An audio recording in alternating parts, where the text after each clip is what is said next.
kesempatan pada pagi hari ini. Terima kasih buat waktu yang Tuhan berikan. Terima kasih buat tuntunan Tuhan sehingga umatmu, jemaatmu sampai di rumah Tuhan pada pagi hari ini. Kami mau menaikkan pujian kami Tuhan. Kami mau menaikkan penyembahan kami pada Tuhan. Kami mau mengagungkan nama-Mu. Terima kasih Tuhan. Terima kasih Allah. Segala puji, syukur dan hormat hanya untuk Yesus Kristus Tuhan kami. Urapan Tuhan mengalir. Kuasa Tuhan mengambil alih ibadah kami. Umat-Mu, jemaat-Mu diberkati oleh Tuhan. Pelayan-pelayan Tuhan dituntun oleh kuasa Roh Allah, membawa jemaat untuk memuji, menyembah, menemui Tuhan di dalam hadirat-Mu yang kudus. Terpujilah nama Tuhan. Terima kasih Tuhan. Kami menyerahkan ibadah kami pada pagi hari ini hanya di dalam tuntunan Tuhan. Di dalam nama Tuhan Yesus kami membuka ibadah kami pagi hari ini. Yang siap diberkati bersama-sama kita katakan amin. Kita akan memuji Tuhan, kita akan beri yang terbaik buat Tuhan Yesus. Semoga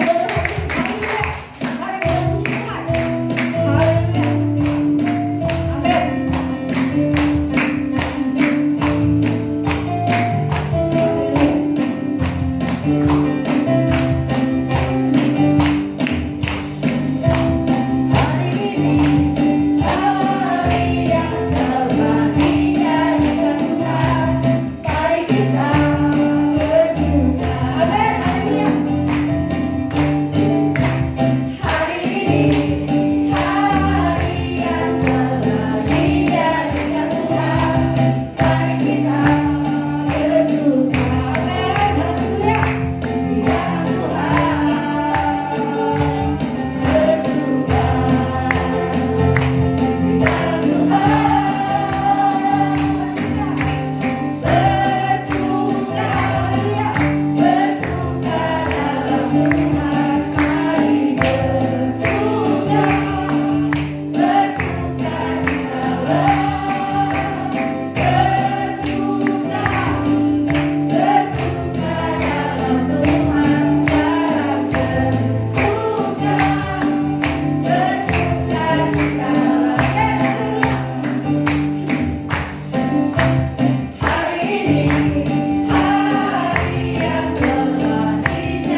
percaya kita selalu diberkati Tuhan, kita selalu dalam pelindungan Tuhan.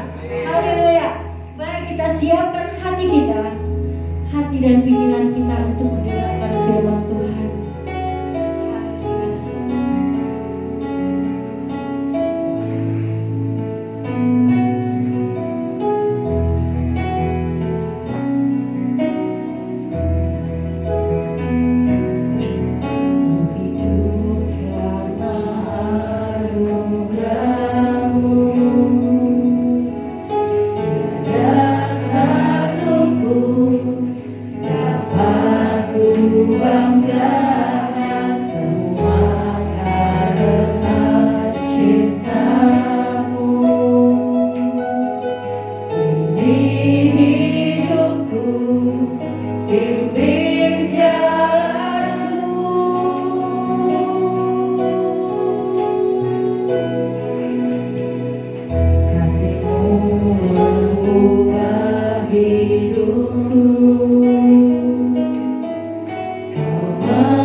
Selamat bertemu lagi dengan Ibu ya, yang sering kali kita bilang mamanya Septi ya, Ibu Kanisem. Selamat datang Bu, hampir setahun ya Bu ya, karena kita tidak bisa beribadah di gereja, kita tidak bisa bersama-sama beribadah, tapi pagi hari ini Ibu sudah datang. Untuk siapa? Untuk Tuhan, untuk memuliakan Tuhan. Selamat datang. Tuhan Yesus berkati buat semua jemaat Tuhan. Selamat pagi, Tuhan Yesus berkati. Siap diberkati kembali oleh Tuhan? Amin. Wah, Pak Jamal kencang. Ya, umur boleh bertambah, tapi semangat tidak berkurang. Amin. Semangat juga tidak berkurang, bertambah juga. Harus yang seperti itu. Kita akan melihat kebenaran firman Tuhan. Saya melihat Bapak Kedion ada pagi hari ini. Puji Tuhan Pak. Bisa ibadah di pagi selang-seling ya, gantian sama Ibu. Puji Tuhan. 1 Timotius pasal yang ke-6, ayat yang ke-6, kita melihat di sini. 1 Timotius pasal 6, ayat yang ke-6, bisa ditayangkan, kita akan baca bersama-sama.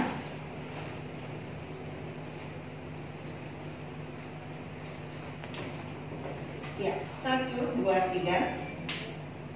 Memang ibadah itu kalau disertai rasa cukup memberi keuntungan besar. Ayo bersama-sama dong, yang keras dikit, 1, 2, 3. Memang ibadah itu kalau disertai rasa cukup memberi keuntungan besar. Saudara, kita tahu panggilan tertinggi Tuhan untuk kita umat manusia adalah untuk beribadah. Bangsa Israel keluar dari Mesir, tujuannya adalah untuk beribadah. Kalau kita melihat juga dalam buku Malayaki pasal yang ketiga, di situ umat bertanya, apa sih untungnya beribadah? Karena mereka menganggap ibadah itu sia-sia saja. Namun Nabi menjawab, ibadah itu memberikan keuntungan. Karena Tuhan menyediakan berkat untuk umat yang beribadah, berkat yang diperlukan di dunia ini. Sekalipun nanti meninggalkan dunia, Tuhan sudah menyiapkan berkat untuk umat yang beribadah kepada-Nya. Diulangi lagi oleh 1 Timotius pasal yang ke-6 ayat ke-6. Firman Tuhan mengatakan, memang ibadah itu kalau disertai rasa cukup memberi keuntungan besar. Tema kita pada bulan ini, ibadah membawa berkat besar. Amin, saudara. Amin. Apakah berkat Tuhan kecil? Ibadah membawa berkat besar. Nah, bagaimana supaya ibadah ini membawa berkat dalam kehidupan kita? Yang pertama, saudara, kita harus memiliki sikap hati yang benar, memiliki hati yang bersyukur, memiliki hati yang bersyukur kepada Tuhan, hati yang merasa cukup atas berkat-berkat Tuhan yang Tuhan berikan kepada kita, yang kita terima, yang kita miliki. Coba saudara kita lihat tentang bangsa Israel waktu mereka di padang gurun.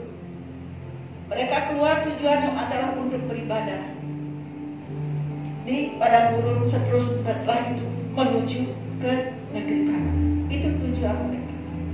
Namun apa yang terjadi ketika mereka ada di padang gurun? Mereka, sikap hati mereka benar-benar luar biasa, mengecewakan Tuhan dan juga mengecewakan Musa sebagai pemimpin. Waktu mereka ada di padang gurun, waktu mereka melihat apa yang mereka terima tidak sesuai dengan harapan mereka, tidak sesuai dengan pikiran mereka, mereka memberontak, mereka bersungut-sungut, mereka mengeluh, mereka menggerutu kepada hamba Tuhan, yaitu Musa yang diurapi oleh Tuhan. Akibatnya apa, saudara? Akibatnya mereka hanya menikmati berkat sampai di padang gurun saja. Tapi Tuhan mau, kalau kita mau diberkati oleh Tuhan, Tuhan mau kita menikmati berkat bukan hanya sampai di padang gurun, tapi Tuhan mau kita menikmati berkat yang Tuhan jadikan sampai di negeri Kanaan, berkat yang melimpah. Bapak Ibu yang dikasihi oleh Tuhan, kita ada orang yang beribadah, kita tidak mau hanya menerima berkat lahiriah saja, tapi lebih dalam lagi, lebih besar lagi, kita mau menikmati berkat yang dikerjakan oleh Roh Kudus dalam kehidupan kita, melalui jamahannya, melalui lawatannya, melalui sentuhannya di dalam jiwa, di dalam roh kita, di dalam hati kita. Amin, saudara. Jangan hanya puas dengan berkat lahiriah.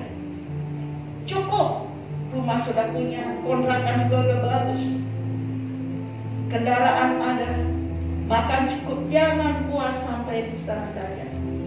Mari kita menuju kepada berkat yang lebih besar lagi, yaitu yang dikerjakan oleh Roh Kudus dalam kehidupan kita secara pribadi. Jamahan Tuhan, lawatan Tuhan, sentuhan Tuhan dalam jiwa dan roh kita, itu adalah berkat yang besar. Amin, saudara. Amin. Itu hanya diterima oleh orang yang beribadah kepada Tuhan. Lalu bagaimana supaya ibadah ini mendatangkan berkat? Yang kedua, saudara, ibadah itu harus datang dari keinginan diri kita pribadi. Memang kita perlu didorong. Kita perlu mendorong suami kita. Kita perlu mendorong istri kita. Kita perlu mendorong anak-anak kita untuk beribadah kepada Tuhan. Itu baik, itu tidak salah. Itu kewajiban tugas kita. Tetapi alangkah baiknya ketika seseorang itu beribadah, dasarnya dari kerinduan hati untuk beribadah kepada Allah.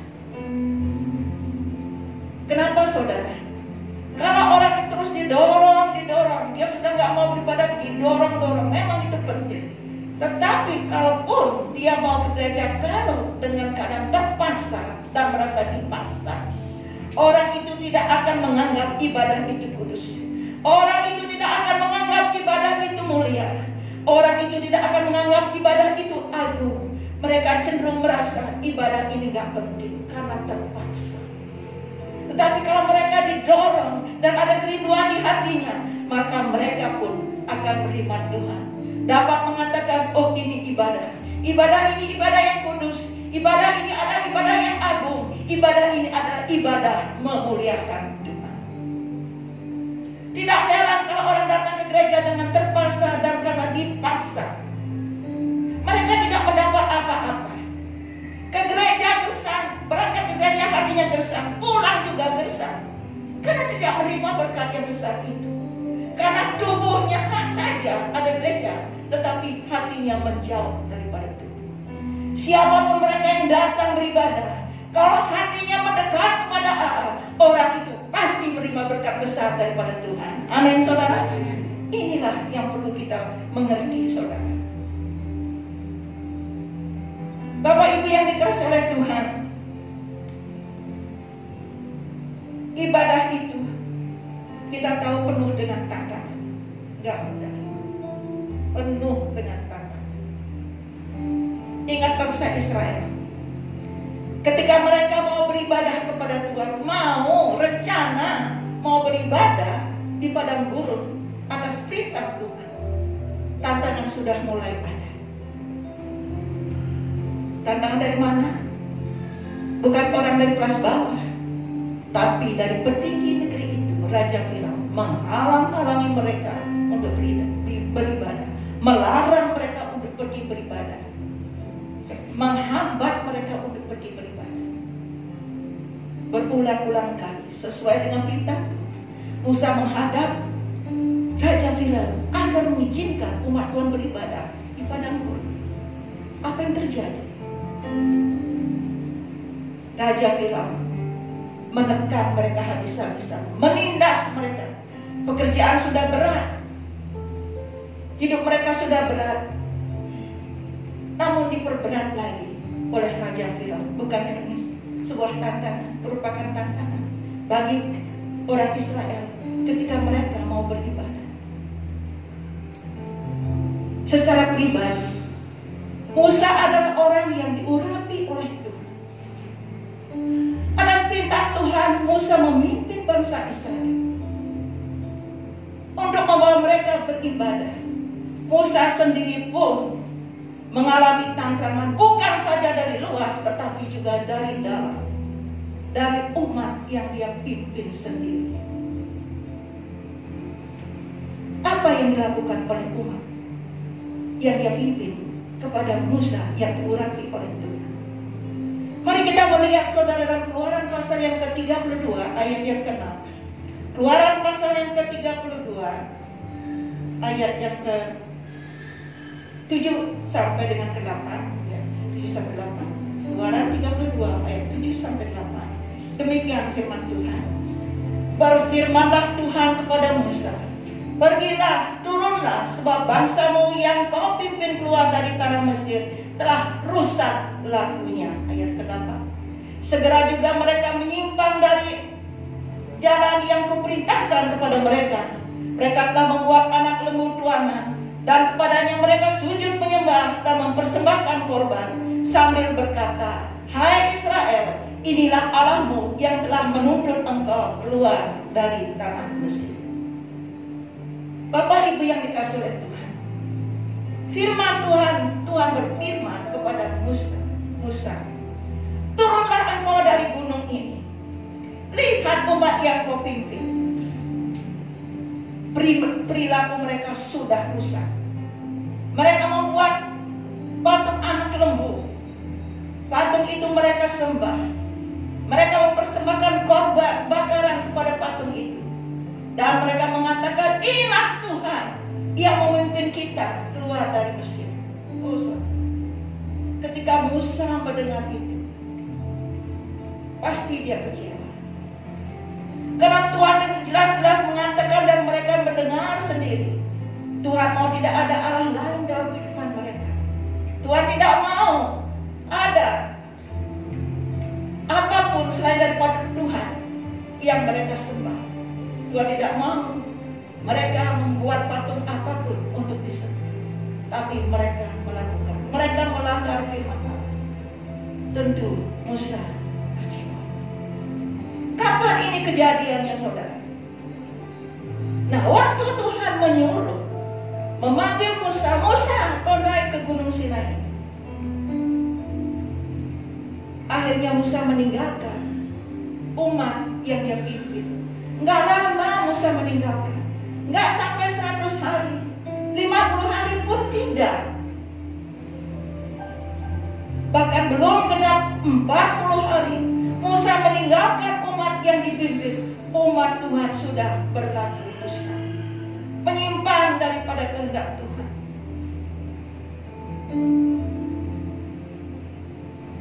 Musa kecewa. Tuhan murka. Tuhan marah. Tuhan ingin membinasakan umat yang dipimpin oleh Musa. Musa sedih. Karena dia tidak rela umat yang dia pimpin, umat Tuhan ini binasa di padang gurun. Karena kesalahan. Karena tidak mau beribadah hanya kepada Tuhan yang memimpin dia.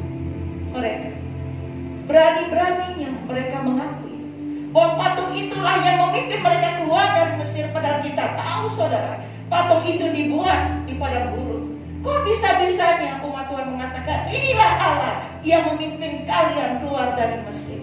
Saudara, luar biasa. Tak salah kalau Tuhan murka. Gak salah juga kalau Musa sebagai pemimpin kecewa. Inilah tantangan yang dihadapi oleh Musa ketika Musa membawa bangsa Israel untuk beribadah kepada Tuhan. Memang beribadah kepada Tuhan itu penuh dengan tantangan. Bahkan saat ini, saudara, kita rindu melayani Tuhan, memberitakan Injil, untuk mengajak orang beribadah kepada Tuhan, untuk mengajak orang beribadah kepada Tuhan, mengajak saudara kita, keluarga kita datang ke gereja. Ada penolakan.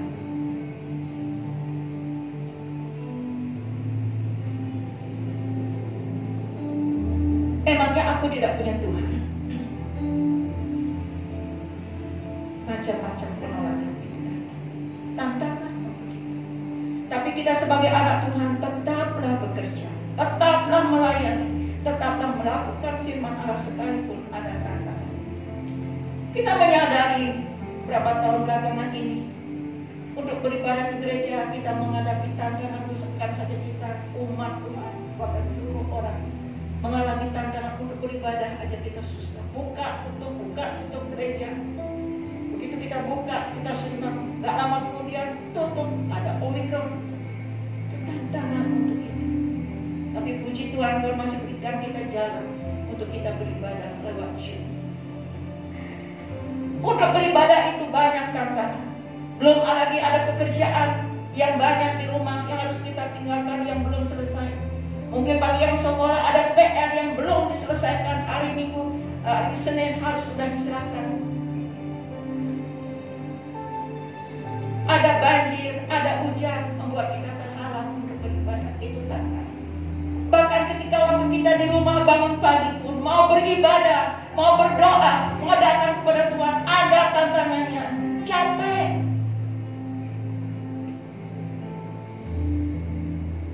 Ngantuk. Lelah. Bapak Ibu yang dikasih oleh Tuhan, kalau kita mau diberkati, kalau kita mau menerima berkat yang besar, kita harus dapat mengalahkan setiap tantangan yang ada. Amin, saudara. Bagaimana cara mengalahkan tantangan itu?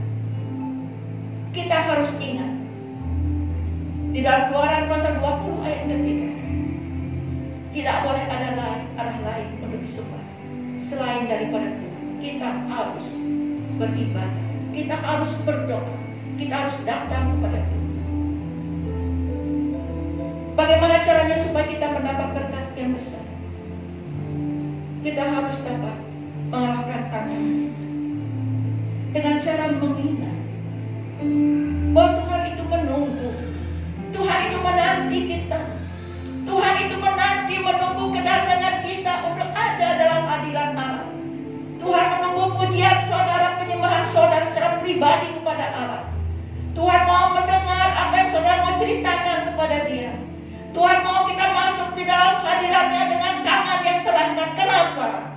Karena Tuhan mau memberkati kita. Dengan tangan terangkat kita menerima berkat Tuhan. Saudara, untuk mengalahkan segala tantangan kita harus ingat, sebagai anak Tuhan aku harus beribadah. Sebagai anak Tuhan aku harus datang menyembah Dia.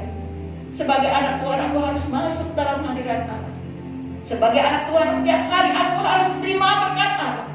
Karena firman Tuhan katakan bahwa berkat Allah itu selalu baru setiap hari. Ratapan 3 ayat 22 sampai 23. Kasih setia Tuhan, rahmat-Nya selalu baru setiap hari. Bagaimana kita mau menerima berkat yang besar kalau kita tidak mau datang kepada Tuhan? Bahkan melewati hari-hari dengan santai, pada tiap hari Tuhan menyiapkan berkat baru untuk kita. Saudara, berkat baru rupanya apa, bentuknya apa? Hanya Tuhan dan saudara yang tahu. Bapak Ibu yang dikasih oleh Tuhan, memang beribadah kepada Tuhan banyak tantangan, tetapi kita bisa melewati bersama dengan Tuhan. Beribadah kepada Tuhan itu hendaklah dengan hati yang sukacita. Mazmur pasal yang ke-100 ayat yang kedua, kita lihat di sini. Mazmur pasal yang ke-100 ayat yang kedua. Firman Tuhan katakan, kita baca bersama-sama. 1, 2, 3. Beribadahlah kepada Tuhan dengan sukacita, datanglah ke hadapannya dengan sorak-sorai. Beribadah kepada Tuhan dengan datang kepada Dia dengan sorak-sorai. Mengapa kita beribadah kepada Tuhan dengan sukacita? Mungkin kalau saya tanya secara pribadi, saudara pasti mempunyai jawabannya masing-masing. Oh, kan contohnya, ya karena Dia gembala yang baik, selalu peduli dan perhatikan saya setiap hari. Itu tidak salah, itu benar. Itulah gembala kita yang baik. Ya, saya beribadah, saya harus beribadah kepada Tuhan dengan sukacita. Kenapa? Karena Tuhan kita adalah Allah yang penuh dengan sukacita. Tuhan adalah Allah yang penuh dengan sukacita, dan Tuhan juga mau anak-anaknya memiliki sukacita di hati. Ada banyak hal yang membuat saudara sukacita itu hilang atau lari dari hidup kita. Saudara pernah mengalami? Tidak ada sukacita? Apakah hari ini ada sukacita? Amin. Nah, ada banyak alasan kenapa sukacita itu hilang. Sepertinya menjauh, sepertinya lenyap. Kadang-kadang dia hilang sampai 2-3 hari. Karena perginya terlalu jauh. Kadang-kadang sukacita itu juga hilang. Ya, hanya 2 jam, 3 jam saja. Karena memang dia perginya nggak jauh. Mungkin hanya sampai di mall di sini, Taman Padang. Dia balik lagi. Kalau kita melihat saudara, di dalam Mazmur, di dalam kehidupan Daud, saudara, dalam Mazmur pasal 70 ayat 6, bahasanya, kita melihat, kita pernah mengalami di mana dia merasa tidak ada sukacita itu meninggalkan dia. Mazmur pasal 70 ayat yang benar. Nah, saya bacakan di sini. Tetapi aku ini sengsara dan miskin ya Allah. Segeralah datang, Engkaulah yang menolong Ya Tuhan, janganlah lambat datang. Saudara Daud mengatakan kepada Tuhan melalui di dalam doanya, doa adalah bagian daripada ibadah. Dia katakan apa? Aku ini sengsara dan miskin. Tuhan, segeralah datang. Tuhan, jangan berlambat-lambat datang.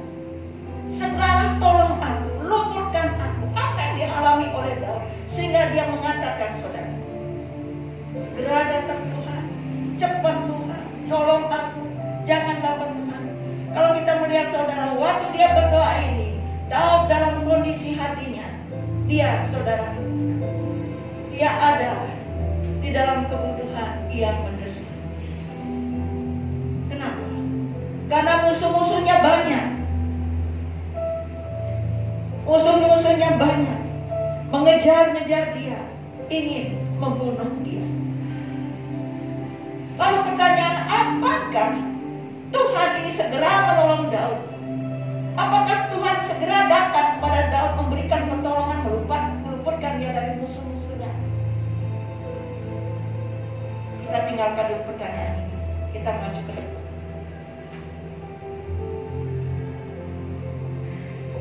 Daud meninggal bukan di tangan musuh. Daud meninggal karena usianya sudah lanjut. Kalau demikian, berarti Tuhan menolong Daud. Berarti Tuhan segera datang memberikan pertolongan bagi Daud, meluputkan Daud dari kejaran musuh. Ketika dia ada di dalam keadaan atau kebutuhan yang mendesak. Ketika dia sangat-sangat membutuhkan pertolongan. Ketika dia merasa tidak berdaya, dia berseru kepada Tuhan. Tuhan segera menolong. Karena memang kenyataannya musuh-musuh yang mengejar dia. Artinya Daud tidak mati di tangan musuh. Memang dia usianya sudah lanjut, berarti Tuhan segera menolong. Saudara, adalah keuntungan yang besar bagi kita beribadah kepada Tuhan, karena Tuhan dapat kita andalkan di dalam setiap situasi dan keadaan kita, sekalipun kita sedang mengalami atau ada dalam kebutuhan yang mendesak. Itulah saudara, keuntungan yang besar bagi kita. Nah, saudara sudah pasti Daud yang tadinya sukacitanya itu hilang karena ada pertolongan Tuhan, sukacitanya kembali. Tadinya sukacita kembali pulang dan kembali di dalam kehidupannya. Saudara, siapa yang dapat mengembalikan sukacita dalam hidup kita? Siapa yang dapat menarik sukacita yang sudah jauh itu untuk datang dalam kehidupan kita? Siapa yang memampukan mengantar sukacita itu untuk datang, untuk ada dalam hati kita? Hanya Tuhan yang dapat kita andalkan untuk mengembalikan sukacita yang sudah hilang. Karena Tuhan mau kita datang kepada Dia dengan bersukacita. Beribadahlah kepada Dia dengan sukacita. Memang ibadah itu saudara mutlak bagi kita anak Tuhan. Harus. Itu kewajiban kita. Di dalam Roma 1 ayat 21. Di situ dikatakan supaya kita ini sebagai pencipta tidak lupa dengan pencipta kita. Kita harus beribadah kepada Dia, harus wajib. Baik itu di rumah maupun di gereja. Kalau memang tidak memungkinkan di gereja, ia di rumah harus beribadah secara pribadi. Kalau bisa memang Tuhan juga katakan jangan menjauhkan diri daripada pertemuan-pertemuan ibadah. Tuhan dalam Maleakhi pasal yang pertama ayat yang ke-6, kita datang kepada Tuhan sebagai seorang anak yang menghormati ayahnya. Datang kepada Tuhan dengan rasa hormat kepada Dia. Jangan lupakan, jangan pernah lupa kepada Sang Pencipta. Jangan lupa, jangan pernah lupa dengan waktu-waktu untuk kita beribadah kepada Tuhan. Artinya jangan sampai hari kita lewati tanpa beribadah kepada Tuhan. Memang ibadah itu mahal. Bayangkan saudara, untuk bangsa Israel bisa beribadah di padang gurun. Apa yang terjadi saudara? Kalau kita melihat saudara dalam Keluaran pasal yang ke-7, ya, di dalam Keluaran pasal yang ke-7 saudara, di Keluaran pasal 7 sampai dengan 11, saudara akan menemukan di sana untuk bangsa Israel bisa beribadah, ya saudara, ada 10 tulah menimpa bangsa Mesir, hanya untuk supaya bangsa Israel bisa beribadah. Mahal saudara. Untuk bangsa Israel bisa beribadah kepada Tuhan, ratusan tentara Mesir tenggelam di laut Tiberia itu. Di situ ada di dalam Keluaran pasal 14 ayat 26 sampai 26. Dan untuk kita dapat beribadah, memang ada harga yang harus kita bayar. Pikul penyangkalan diri, pikul salib. Gak mudah untuk meninggalkan kenikmatan dunia yang pernah kita ada di sana. Gak mudah. Gak mudah untuk mengatakan iya kepada Tuhan dan tidak untuk keinginan diri sendiri. Gak mudah. Mahal. Harus berusaha berjuang. Meskipun ibadah itu mahal, tetapi kita, karena Tuhan mau kita beribadah, maka Tuhan juga memberikan jalan kepada kita untuk kita bisa beribadah kepada Tuhan. Kalau Tuhan sudah memberikan kita cara, jalan, waktu untuk beribadah kepada Tuhan, berarti ibadah kita akan dipimpin oleh Roh Kudus. Dimanapun saudara dan saya beribadah, kalau ibadahmu dipimpin oleh Roh Kudus, maka di situ akan ada berkat besar turun dalam pribadi kita. Amin saudara.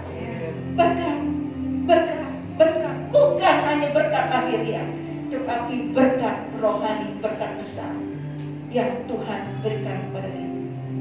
Kalau saudara dan saya sudah mengalami lawatan jamahan yang daripada Tuhan Allah yang kudus dan suci itu, hatimu sudah disentuh oleh kuasa Roh Allah, hidupmu dibaharui oleh Roh Kudus.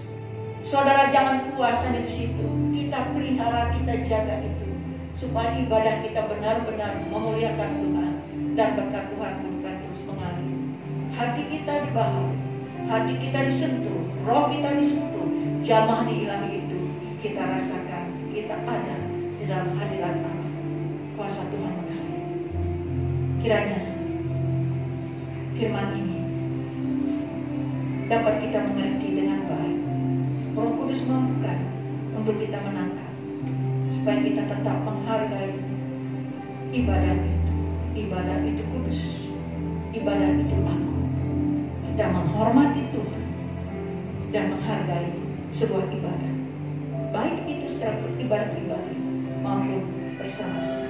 Kita bagi berdiri bersama-sama. WS ingat naikkan pujian. Mengalirlah kuasa Roh Kudus.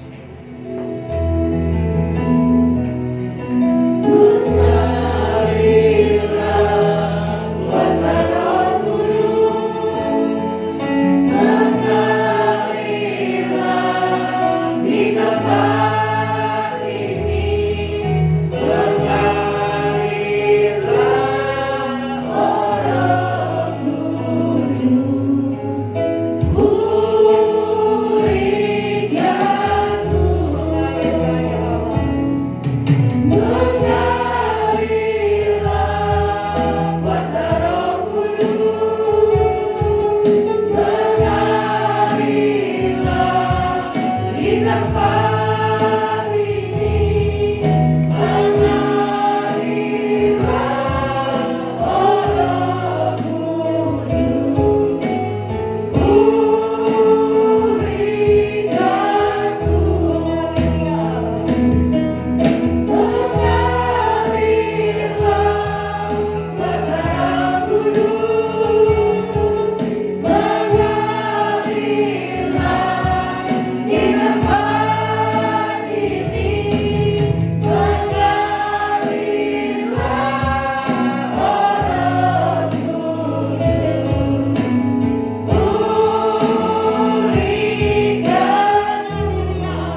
Kami mau berkat yang besar itu Tuhan.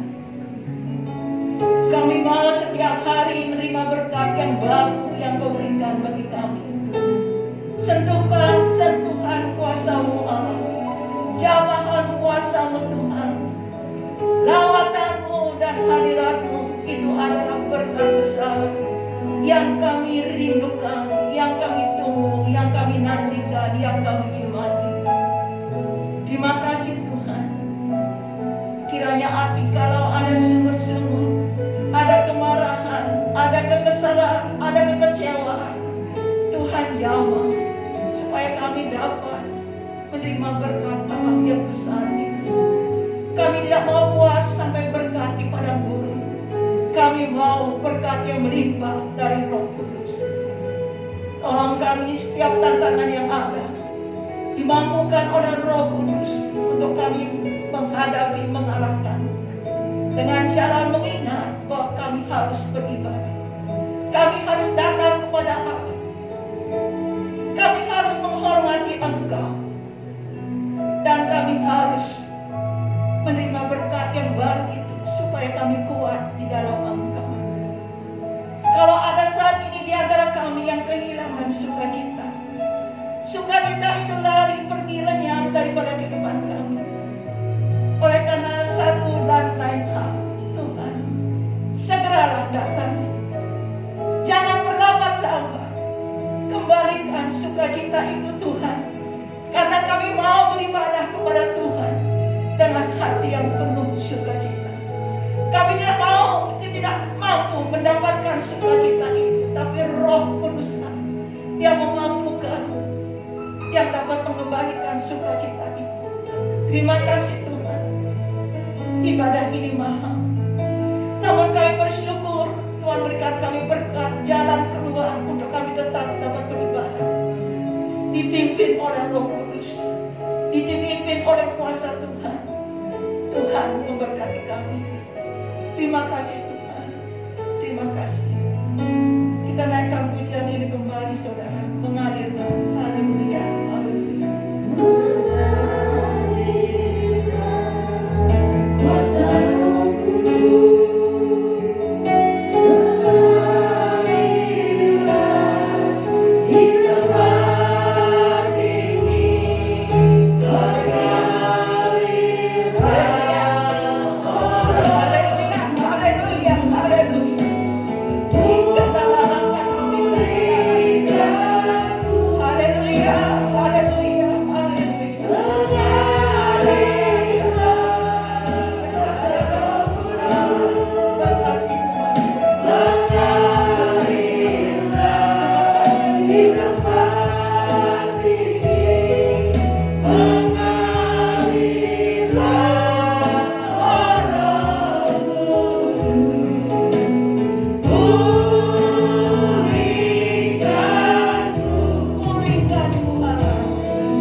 Tuhan Yesusku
Jemaat Tuhan sudah datang ke rumah Tuhan beribadah, mendengar sebagian daripada firman Allah. Mereka sudah membawa persembahan-persembahan mereka di hadapan Tuhan. Tuhan memberkati mereka, mereka kembalikan lagi, mereka bawa lagi ke rumah Tuhan. Setiap rupiah yang dibawa ke rumah Tuhan, Tuhan memberkati mereka. Usaha pekerjaan mereka diberkati oleh Tuhan. Keluarga mereka diberkati oleh Tuhan. Dan damai Tuhan memberkati mereka. Esok hari mereka akan kembali bekerja dimanapun mereka berada. Baik yang bekerja, yang kuliah, yang sekolah, maupun yang ada, yang berusaha, mengembangkan usaha mereka. Tuhan ada bersama dengan mereka. Lindungilah kami ya Tuhan, keluarga GSJ Fajar Baru. Berkatilah kami keluarga GSJ Fajar Baru yang mengandalkan Tuhan dalam kehidupan kami. Genapilah janji-janji Tuhan dalam kehidupan kami. Sertailah kami dengan Roh-Mu yang kudus ya Allah, supaya kami tidak menyimpang ke kanan dan ke kiri sebagai orang yang beribadah kepada Tuhan, sehingga hidup kami berkenan dan memuliakan nama Tuhan. Terima kasih Tuhan. Bapak Ibu yang dikasihi oleh Tuhan, sekarang angkatlah kedua tanganmu dan terimalah berkat Tuhan. Berkat yang kudus, berkat Allah yang engkau sembah. Kiranya damai sejahtera daripada Allah Bapa di surga menyertai hidupmu. Roh sukacita daripada Tuhan Yesus ada bersamamu. Roh Kudus akan terus membimbing engkau untuk menerima berkat yang berkelimpahan itu, mulai saat ini dan sampai selama-lamanya engkau diberkati oleh